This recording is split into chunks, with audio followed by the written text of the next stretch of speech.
Berikut ini adalah 3 hewan termahal milik Alsat Ahmad. Yang pertama yaitu ada Teona. Teona ini merupakan hasil peranakan sendiri ya, yaitu anak dari Esan dan Cinora.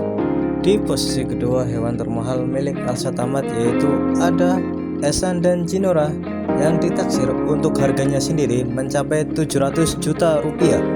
Di posisi nomor 3 yaitu ada Selen. Selen ini merupakan harimau termahal yang dimiliki oleh Alsat Ahmad.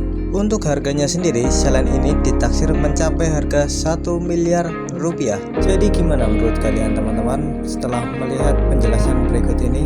Terima kasih sudah follow ya.